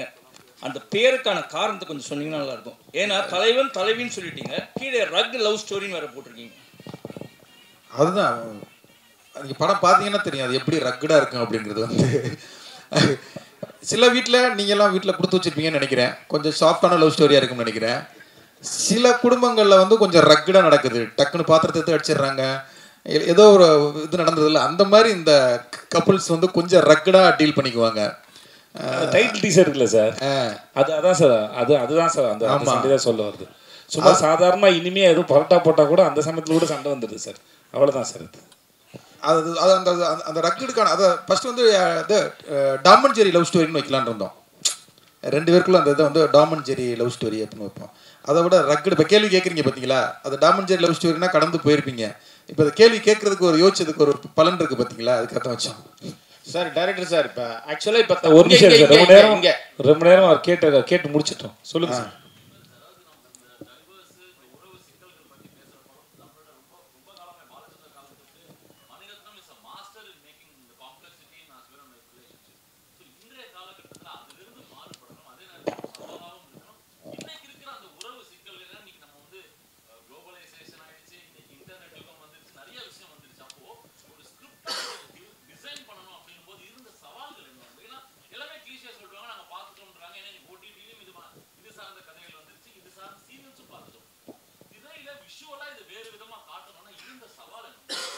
இல்லை பொதுவாகவே இந்த மாதிரி ஒரு குடும்ப படம் எடுக்கிறோம்னாவே சீரியல் அப்படின்னு ஒரு விமர்சனம் எழுதிடுவாங்க, இல்லை கிளிசவாக இருக்குது, கிரிஞ்சாக இருக்குது அப்படின்னு சொல்லிடுவாங்க. அது ரொம்ப சவாலானது. அந்த மாதிரி ஒரு குடும்ப படம் எடுக்கிறது தான் ரொம்ப கஷ்டம். அது ரொம்ப அதை டீல் பண்ணுறது கொஞ்சம் விட்டோம்னா சீரியலாக மாறிடும், அது உண்மைதான்.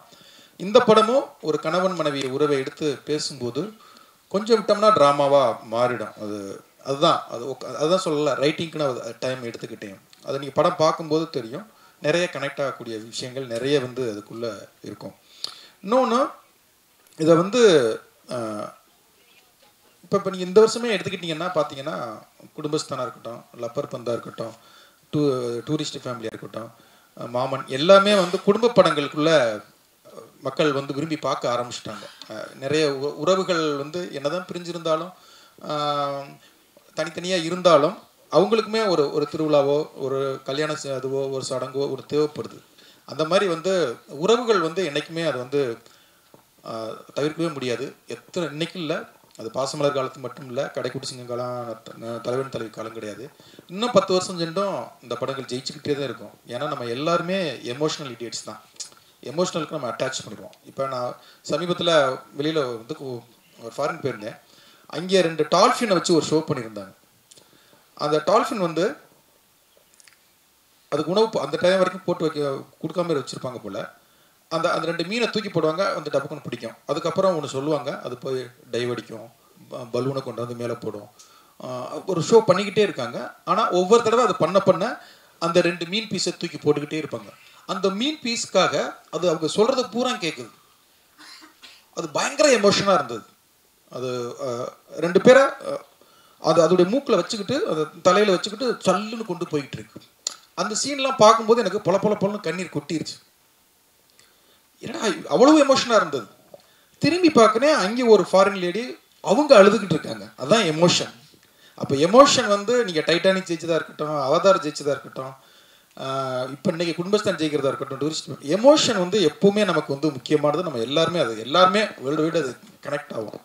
அது இந்த படத்தில் நிறைய கனெக்ட் ஆகிருக்கு. அதான் ஷூட்டிங் பார்க்குறவங்க எல்லாருமே இது எங்கள் ஸ்டோரி, இது எங்கள் அண்ணன் கதை மாதிரி இருக்குது அப்படின்னாங்க. அப்போ நம்ம ஈஸியாக அந்த குடும்பத்துக்குள்ளே வந்துடுறோம்ல, அதை கண்டிப்பாக ஜெயிக்கிறதுக்கான எல்லாமே இருக்குதுல்ல. சார் இயக்குனர் சார், இங்கே கோடங்கி பேசுகிறேன். வணக்கம். நல்லா இருக்குல்ல? நல்லா இருக்கேன் சார். சார் ஆக்சுவலாக இப்போ தமிழ் சினிமாவுடைய சமீபத்திய ட்ரெண்ட் என்னென்னா பேன் இண்டியா ஃபிலிம், இல்லைனா பயங்கரமாக அடிதடி வெட்டு குத்து ரத்தம் எல்லாமே பார்த்தீங்கன்னா அந்த மாதிரியான படங்களாக போயிட்டு இருக்கும்போது நீங்கள் பெரும்பாலும் ஃபேமிலி அஃபெக்ஷனாகவே நிறைய படங்களை கொண்டு போயிட்டு உறவு விஷயங்களை, உறவு சிக்கல்களை எப்படி நம்ம ஒருத்தருடைய அந்த அஃபெக்ஷன் எப்படி அப்படின்றத தொடர்ந்து பண்ணிக்கிட்டே வரீங்க. இன்னைக்கு இருக்கிற தயாரிப்பாளர்களும் இந்த மாதிரி உறவு சிக்கல் படம் இல்லைனா ஒரு ஃபேமிலி அஃபெக்ஷன் படம் எடுக்கிறதுக்கு தயாராகவே இல்லைன்னு தான் சமீபத்திய படங்கள் நமக்கு உணர்த்துது. பெரிய பிரபலங்கள் இப்போ நம்ம சேதுபதி அவர்கள் மாதிரிலாம் பெரிய நடிகர்கள்லாம் பெரும்பாலும் பார்த்தீங்கன்னா அவங்க ஒத்துக்கிறாருன்னா எல்லா படத்துக்கும் ஒத்துக்கிறார். அதாவது என்னன்னா நல்ல கண்டென்ட் இருந்தால் ஒத்துக்கிறாரு. மற்ற பெரும்பாலான நடிகர்கள் பேன் இண்டியாவாக இருக்கணும், அந்த லாங்குவேஜ் இந்த லாங்குவேஜ் எல்லாரையும் போட்டுட்டு இருக்காங்க இல்லையா. இந்த கதையை இவ்வளவு ஒரு நல்ல ஒரு ரிலேஷனாக கரெக்டாக ஃபேமிலியாக இருக்கிற அஃபெக்ஷன் கதையை எப்படி தயாரிப்பாளரை எப்படி நீங்கள் இம்ப்ரெஸ் பண்ணீங்க? இந்த கதையை எப்படி சார் ஒத்துக்கிட்டார் தயாரிப்பாளர் சார்? இல்லை, அவங்க ஏற்கனவே விசுவாசம் பண்ணியிருக்காங்கல்ல, அதுக்காகத்தான் இந்த கம்பெனிக்கு நாங்கள் வந்தோம். அந்த கதை அப்படிங்கும்போது குமார் சார் ஒரு 3 ப்ரொடியூசர் சொன்னார். ஆனால் இந்த கதையை உடனே அவங்க ஒத்துக்குவாங்க அப்படின்னு நாங்கள் இருந்ததுக்கு, ஏன்னா அவங்க பண்ணதுக்குள்ளே அதை இது எல்லாமே இருக்குது. இல்லை, அன்றைக்கி ப்ரொடியூசர் ஒத்துக்க மாட்டாங்கலாம் கிடையாது. இன்னொன்று பாண்டியராஜ்னா பசங்க வச்சு தான் படம் பண்ணுவார்னு ஒன்று இருந்தது. அதை உடைக்கிறதுக்காக கஷ்டப்பட்டு போய் பண்ணால் இப்போ குடும்ப படங்கள் மட்டும்தான் பண்ணுவார்னு இருக்கு. இதையுமே உடைக்கணும் அப்படின்னு நான் சேது சார்கிட்ட வேற ஒரு கதை ஒன்று சொல்லி வச்சுருக்கேன். அது சுத்தமாக ஃபேமிலியாக இருக்காது. ஆனால் தயாரிப்பாளர்கள் உங்களுக்கு குடும்ப கதை நல்லா வரும் சார், நீங்கள் குடும்பம் பண்ணுங்கன்னு தான் கேட்குறாங்க. என்னை மீட் பண்ணுற ப்ரொடியூசர்ஸ் ஹீரோஸ் எல்லாமே அது குடும்ப கதைகள் தான் இது பண்ணுறாங்க. அதனால் ஹீரோக்கள் குடும்ப கதைகளை அவாய்ட் பண்ணுறதோ ப்ரொடியூசர்ஸ் அவாய்ட் பண்ணுறதோ கிடையாது. அது எல்லாருக்குமே இன்னைக்கு தலைவன் தலைவி பயங்கரமாக ஓடிடுச்சு அப்படின்னா எல்லா ஹீரோலுமே இதே மாதிரி ஒன்று. இப்போ கடைக்குட்டி சிங்கம் ஓனதுக்கு அப்புறம் சிவகார்த்திகன் சார் கடைக்குட்டி சிங்கம் மாதிரியே ஒரு படம் பண்ணுங்கிறது தான் நம்ம வீட்டு பிள்ளை. இப்போ தலைவன் தலைவி ஓடிடுச்சு அப்படின்னா அடுத்த ஹீரோக்கள் தலைவன் தலைவி மாதிரி ஒரு படம் பண்ணுங்கன்னு தான் கேட்பாங்க. அதனால ஃபேமிலிக்கானது. ஏன்னா லவ் படம் எடுத்தோம்னு வச்சுக்கோங்களேன், 2 டிக்கெட் தான் போகும். நான் எப்போவுமே அதான் சொல்லுவேன், 2 டிக்கெட் தான் போகும். ஹாரர் எடுத்தோம்னா ஒரு 4 டிக்கெட் 3 டிக்கெட் போவோம். அது ஆடியன்ஸ் பிரிஞ்சு போகும். ஆனால் குடும்ப படம் எடுத்தோம்னு வச்சுக்கோங்களேன், 10 டிக்கெட் 20 டிக்கெட் 40 டிக்கெட் 50 டிக்கெட்லாம் போகும். படம் பிடிச்சிருச்சுன்னா வாட்ஸ்அப் குரூப்பில் போட்டாங்கன்னா அது பிச்சுக்கிட்டு போயிட்டே இருக்கும். அப்படி தான் வந்து கடைக்குடிச்சிங்கிறதுக்குலாம் டிக்கெட் கிடைக்கல, நம்ம ஓட்டு பிடிச்சா டிக்கெட் கிடைக்கல. அதே மாதிரி அதுக்குன்னு ஒரு ஆடியன்ஸ் இருக்காங்க. அந்த ஆடியன்ஸ் தான் நம்ம இந்த படத்துக்கான இது. அவங்கள டார்கெட் பண்ணுறது எங்களோட இதுவும் கண்டிப்பாக இது. அதாவது ஃபேமிலி படம்னு மட்டும் கிடையாது. எதுக்கு ரெக்கர்ட் லவ் ஸ்டோரி போட்டிருக்கோம்னா இது லவ் பண்ணுறவங்களுக்கு நிறைய கனெக்ட் ஆகும். ஏன்னா ஃபர்ஸ்ட் ஹாப்பில் வந்து லவ் எபிசோடு வந்து நிறைய வச்சுருக்கோம். ஆஃப்டர் மேரேஜுக்கு முன்னால் பிஃபோர் மேரேஜ் வந்து நிறைய சீன்ஸ் இருக்குது. அதனால் எல்லாருக்குமான படம் அது கண்டிப்பாக இருக்கும்.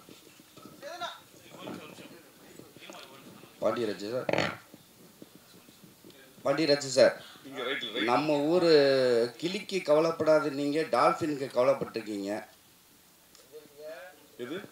நம்ம ஊர் கிளி ஒரு நெல்லுக்கு ஒரு இது பண்ணுவது ஜோசியம் பார்க்கறதுக்கு, அதுக்கு கவலைப்படாத நீங்க. அது கவலைப்படலாம் நான் சொல்ல. சமீபத்தில் ஒரு ஷோ பார்த்துருந்தேன்னு சொன்னேன். ரொம்ப மனசை பார்த்துச்சுன்னு சொன்னீங்க. சரி, ஆமாம்மா, நீங்கள் அழுதுருவீங்க. Senthil sir, producer Senthil sir, 2 பேரும் டார்ச்சர் பண்ணாங்கன்னு பேசிட்டு இருக்கீங்க. இதில் விஜய் சேதுபதி டார்ச்சர் பெருசாக பண்ணாரா இல்லை பாண்டியராஜ் நிறையா டார்ச்சர் பண்ணாரா? எங்களை பொறுத்த வரைக்கும் அவங்க பாட்டு ஒர்க் பண்ணிகிட்டே இருந்தாங்க, எந்த டார்ச்சரும் கிடையாது. அவர் பாண்டியராஜ் சார் பொறுத்த வரைக்கும் என்னென்னா அவருக்கு வேலை நடக்கணும். அவர் காலைல போய் 7 மணிக்கு போனார்னா துருன்னு ஏதாவது அவர் பாட்டு ஏதோ எடுத்துகிட்டே இருப்பார். அதனால் அவர் கண்டினியூஸ்லி ஒர்க்கிங் தான், வேறு எதுவுமே பண்ண மாட்டார். அதனால் அவர் பொறுத்த வரைக்கும் எந்த டார்ச்சரும் எங்களுக்கு வந்ததே கிடையாது. இது மாதிரி எவ்வளோ அமைதியாக எந்த படைப்பிடிப்பும் எங்களுக்கு ரொம்ப வருஷம் கழிச்சு நடந்தது. அது ஃபேமிலி படங்கள் பற்றி சொல்கிறாங்க. ஏன்னா ஒரே ஒரு பாயிண்ட் நான் சொல்லிக்கிறேன்.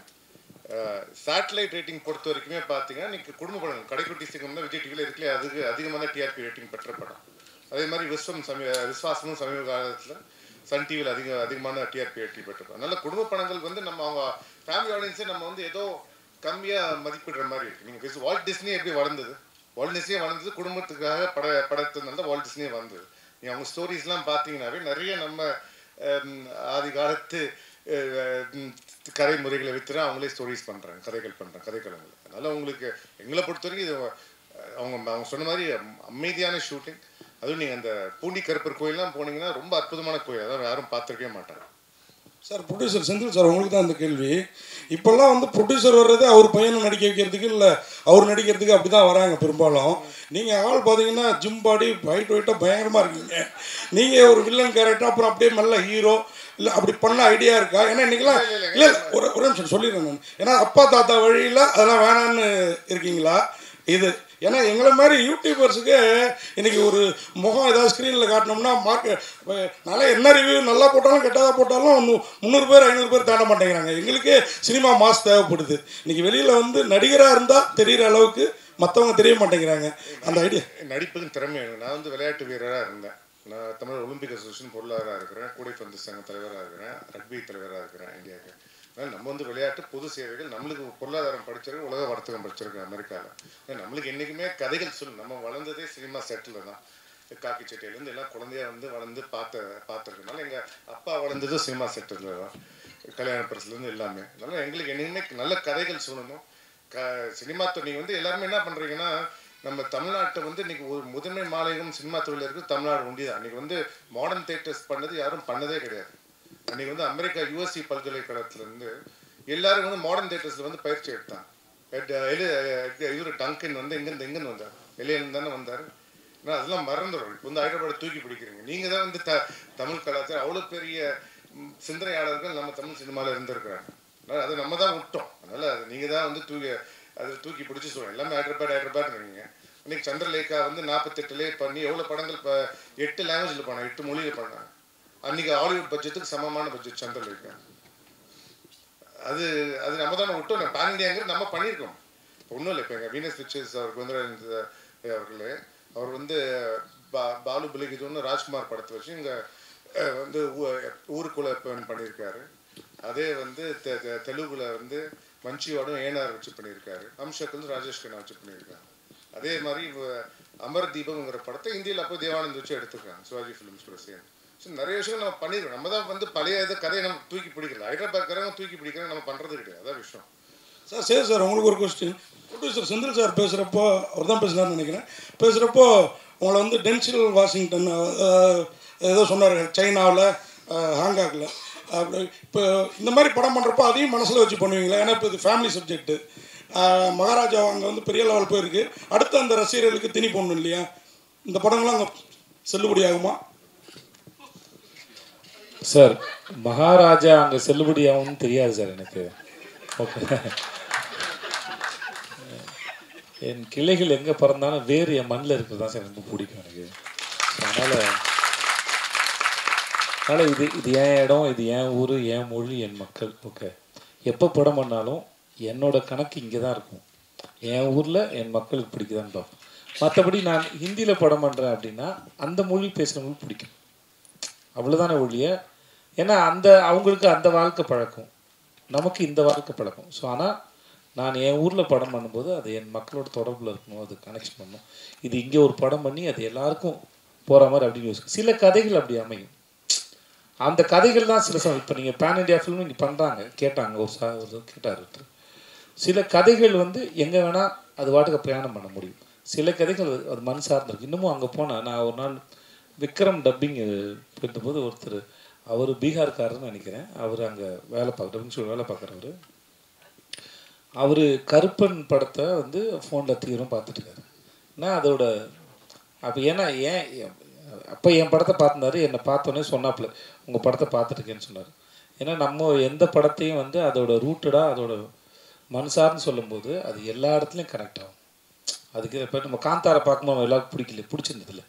அது அங்கே இருக்கிற எனக்கு அதுக்கு மேலே அந்த நாட்டார் தெய்வத்தை பற்றி தெரியாது. ஆனால் அந்த படம் பார்க்கும்போது எனக்கு அது அவ்வளோ கனெக்ட் ஆச்சு. இந்த மாதிரி எந்த ஊர் கதையாக இருந்தாலும் சரி, அது அந்த ஊரோட முழுக்க உயிரோடு இருக்குது, அந்த மண் சார்ந்து இருக்குன்னா அது உலகத்தில் எங்கே வேணால் போய் சேரும். எனக்கு குமாராஜ் சார் ஒன்று அழகாக சொல்லுவார், லோக்கல் தான் ஃபாரின், அந்தந்த ஊரோட லோக்கல் தான் ஃபாரின் இல்லையா? அவ்வளோதான். விஜய் சேவி சார் ஒரு நிமிஷம் சார், இது உணர்வு சம்மந்தப்பட்ட படம் இல்லை, உணவு சம்மந்தப்பட்டதுனால கேட்குறோம். இந்த யூடியூப் ரிவ்யூலாம் வந்த பிறகு இல்லை சார், இது உணர்வு சம்மந்தப்பட்ட படம். சரி, உணவும் இருக்கனால கேட்குறோம். இந்த யூடியூப் ரிவ்யூலாம் வந்த பிறகு குழந்தைகள் வீட்டில் வந்து சாப்பாடு அது என்னென்னமோ சாப்பிடுதாங்க, வயிறு பிரச்சனை, ஒபிசிட்டி. சென்னையில் நீங்கள் பார்த்தீங்கன்னா அவ்வளவு பிரியாணி கடைகள் அவ்வளவு வந்துட்டு. இதை பற்றி என்ன நினைக்கிங்க? ரெண்டாவது உங்கள் உணவு முறை என்ன கொஞ்சம் சொன்னீங்கன்னா. இல்லை சார், ஒன்று வந்து இது இப்போ முன்னாடி பதில் சொல்லிட்டேன். அவங்கவுங்க குடும்பத்து மேலே அவங்க எடுத்து அக்கறை சார். வெளியேருந்து யாரோ வந்தாலும் அவங்கள வந்து கெடுக்கிறத ஸ்பாயில் பண்ண முடியாது. அது நம்ம எடுக்கிறது தானே சார் முடிவு. சாய்ஸ் உங்களோட தானே. இன்றைக்கி போய் சாப்பிடலாம் வேணாமா, என் குழந்தைக்கு இது வாங்கி கொடுக்கலாம் வேணாமா, இல்லை நான் சாப்பிடலாம் வேணாமாங்க அப்படிங்கிறது நான் தானே தேர்ந்தெடுக்கிறேன். வேறு இவ்வளோ கடைகள் வந்தாலும் என்ன நடந்தாலும் நம்ம தானே முடிவு எடுக்கிறோம். அதை வந்து நாங்கள் படம் எடுக்கிறோம், படம் வந்து எடுத்து உங்களை பார்க்க சொல்லி இன்வைட் தான் பண்ணுறோம். படம் பார்க்குறது உங்களோட சாய்ஸ் தானே. அது மாதிரி தான் இது. யாரையும் கெடுக்கலாம் முடியாது. சொல்லலாம் இல்லை. விஜய் லாஸ்ட்ண்ணே கடைசியாக முடிச்சுக்கலாமா சார்? ஆமாம் லாஸ்ட்ண்ணே. என்ன இப்போ ஓகே உங்களோட முடிச்சுக்கலாமா? Okay sir. ஏன்னா இப்போ வந்து எப்பவுமே வந்து நல்ல விஷயம் பண்ணால் கூட இப்போ இருக்கிற ஜென்ரேஷன் வந்து ட்ரால் பண்ணுறாங்க. சரிங்களா? ட்ரால் பண்ணி அதை வந்து அவங்க வந்து தப்பான விஷயத்தை கொண்டு போகிறாங்க. அவங்களுக்கு எதாவது அட்வைஸ் பண்ண வேண்டியதாக இருந்தால் சொல்லுங்கள். அப்படிலாம் ஒன்றும் இல்லை சார். முதல்ல வந்து யாருக்கு அட்வைஸ்லாம் பண்ண தேவையில்லை. அவங்க இப்போ பண்ண வேலையை மட்டும் ட்ரால் பண்ணல. முன்னாடி பழைய படங்கள் பழைய விஷயங்களை எடுத்து கூட ட்ரால் பண்ணிட்டு தான் இருக்காங்க. மேபி இது இப்போ இருக்கிற ஒரு நையாண்டின்னு வச்சுக்கோங்க. நம்மளும் இதெல்லாம் சின்ன வயசில் வேறு ஃபார்மில் அதை கிண்டல் பண்ணியிருப்போம், கார்ட்டூனாக இருந்திருக்கும், எல்லாம் பேசியிருப்போம், கிண்டல் பண்ணிப்போம். அதெல்லாம் நடக்கிறது தான். அது அங்கங்கே இருக்கிறதா ஒரு வாழ்க்கை. அது அந்தந்த காலகட்டத்தில் அது வேறு ஒரு பரிணாமத்துக்கு போதே ஒழிய அது இல்லாத ஒன்று எல்லாம் கிடையாது. நம்ம எல்லாத்தையும் இருக்கிறது ஒன்று தான். நம்ம ஒன்று பண்ணணும். நீங்கள் இது இப்படி தான் பார்க்கணுன்னு சொல்ல முடியாது. பொது வெளியில் நம்ம வெளியிடுறோம், அது அவங்க வேறு ஒரு கோணத்தில் பார்க்குறாங்க, அதையும் சில பேர் ரசிக்கிறாங்க, சில பேர் விமர்சனங்கள் பேர்லையும் சில பேசுவாங்க. அது அவங்களுடைய பாயிண்ட் ஆஃப் வியூ. அதுக்கு எல்லாரும் பதில் சொல்ல முடியாது.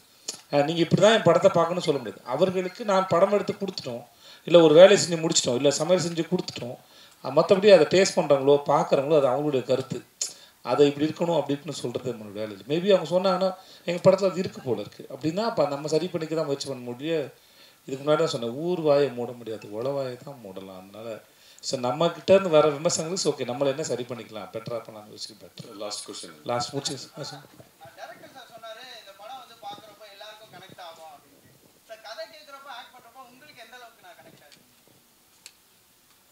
எனக்கு எவ்வளோ கனெக்ட் ஆகுங்கிறது படம் பார்த்தீங்கன்னா உங்களுக்கு தெரியும். ஏன்னா அது வந்து ஒரு எப்படி சொல்கிறது, நாங்கள் இந்த படத்தில் வந்து 3 செட்டு 3 இடம் வந்து முக்கியமாக மேஜராக ஒரு 3 இடம் இருக்குது. நிறைய இடத்துல ஷூட் பண்ணியிருக்கோம். மேஜராக 3 இடம் இருக்குது. நித்யாவோட வீடு, என் வீடு, ஹோட்டலு, அப்புறம் கோயில், மற்றது நிறைய இடத்துல இருக்குது. பட் இங்கே வந்து நாங்கள் ஷூட் பண்ணும்போது நாங்கள் எல்லோரும், நான், நித்யா, தீபாக்கா, இப்படி எல்லோரும் ஷூட் முடிச்சதுக்கப்புறம் அந்த செட்டு இருக்கு இல்லையா, அந்த செட்டு அந்த வீடை விட்டு பிரிய முடியல. ஆக்சுவலாக வந்து டைரக்டர் சொல்லிட்டு இருந்தார், அந்த ஹோட்டல் பேரரசி ஹோட்டலில் வந்து பிரிக்கும்போது ராகவர்த்திங்க இப்போ ராகவர்த்தி ஹோட்டலில் பிரிக்கும்போது பிரிக்கிற வீடியோ எடுத்து அனுப்பியிருக்காங்க, அதையே பார்க்க முடியலன்னு. ஸோ அவ்வளோதூரம் எமோஷன் ஆகிடுச்சு. இந்த இந்த இந்த படத்துக்கான கதாபாத்திரங்களும் போட்ட செட்டும் சரி, எங்கள் படம் எடுத்த நாங்கள் பேசிக்கிட்ட வசனங்களாக இருக்க சொல்லி அது ஏதோ அது ஒரு லைஃப், அது ஒரு லைஃப். அது இப்போ வந்து முடிஞ்சிடுச்சு. பட் எங்கள் ஞாபகங்களில் மட்டும் அது இருக்கிறது வந்து ரொம்ப நல்லாயிருக்கு. ஒரு அழகான அனுபவமாக இருக்கும். அதான் முன்னாடி சொன்னேன், ஒரு நம்ம நீண்ட தூர பிரயாணத்தில் இப்போ நான் இவ்வளோ 50-60 படம் பண்ணியிருக்கேன்னா அதில் எனக்கு முக்கியமான சில இடங்கள் ஞாபகங்களாக நம்ம சில இடங்கள் இருக்கும். அடிக்கடி நம்ம போய் சில விசிட் பண்ணுவோம்ல. ஸ்கூல் டேஸில் சில மெமரிஸ்லாம் ரீவிசிட் பண்ணுவோம். என் பள்ளிக்கூடம் சைடு போகும்போலாம் ரீவிசிட் பண்ணுவோம். இப்போ நான் தூண்டிகருப்பு கோயில் போனாலோ, அழகு கோயில் பக்கத்தில் போனாலோ, இல்லை அந்த ஆனமலை பக்கத்தில் போனாலோ, இந்த மனசு உடனே போயிட்டு இந்த இடத்துக்கு போய் ரவுண்ட் அடிச்சு அந்த பிரயாணத்தில் போய் ரவுண்ட் அடிச்சிட்டோம். அது ஷூட் முடிச்சுட்டு நான் வேறு எதுக்கு மதுரைக்கு போனேன். கரெக்ட், நான் வெப் சீரிஸ் ஷூட்டுக்கு போனேன். அப்போ அவருக்கு ஃபோன் பண்ணேன், சார் நான் மதுரைக்கு வந்துட்டேன், ஹோட்டல் தங்கியிருக்கேன், அதே ஹோட்டல் தங்கியிருக்கேன் சார், நான் நாளைக்கு காலை நம்ம ஷூட்டுக்கு போவேங்கிற ஆர்வத்திலே மனசு இருக்குது சார் அப்படின்னு சொன்னேன். ஸோ அந்த அளவுக்கு இந்த கதையும் வேலை பார்த்த அனுபவங்களும் அப்படி இருந்தது. ரொம்ப நன்றி உங்கள் எல்லாரும்.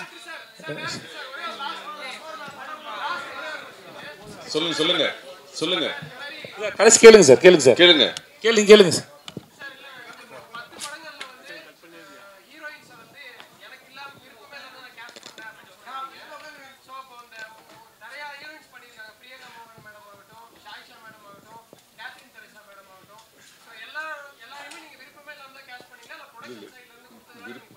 இல்லை விருப்பமே இல்லாமல் அப்படி இல்லை.